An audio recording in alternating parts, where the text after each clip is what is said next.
তাড়াতাড়ি প্রচার শুরু করলেন, বড় এলাকা, সবার বাড়িতে যাওয়া সম্ভব না, কিভাবে প্রচার করবেন আপনি? আমি চেষ্টা করব প্রত্যেক বাড়ি গিয়ে প্রত্যেক সম্মানীয় যারা ভোটার আছে, অভিভাবকরা আছেন, নাগরিক আছেন, এই সাতরামনগর বিধানসভা উপনির্বাচনে যারা গণদেবতা ভোটদাতা তাদের কাছে পৌঁছানো, তাদের আশীর্বাদ নেওয়া। কিন্তু সময়টা খুব কম এবং বিভিন্ন কর্মসূচি থাকে। তারপর আমি চেষ্টা করব, না হলেও যদি কারোর সঙ্গে ব্যক্তিগতভাবে পর্যায়ে দেখা করতে না পারিও, নির্বাচনের পরে তাদের সঙ্গে দেখা করব কাজের মাধ্যমে।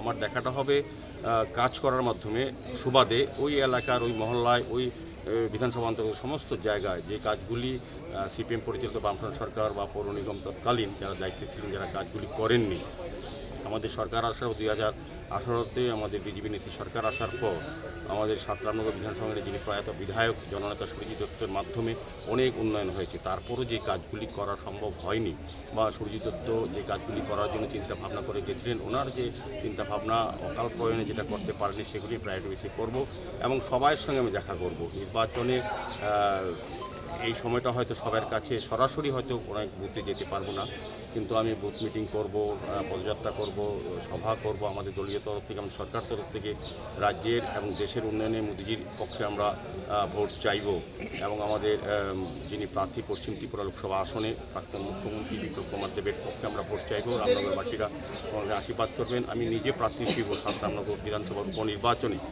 আমাকে আশীর্বাদ করার জন্য আপনাদের মাধ্যমে সকল ভোটদাতাদের কাছে আন্তরিক প্রত্যাশা করছি এবং আশীর্বাদ আমাকে করবেন, কাজ করার সুযোগ দেবেন, এই বিশ্বাস রাখি আমি রামনগরের সার্বিক উন্নয়নে সকলকে নিয়ে কাজ করার চেষ্টা করব।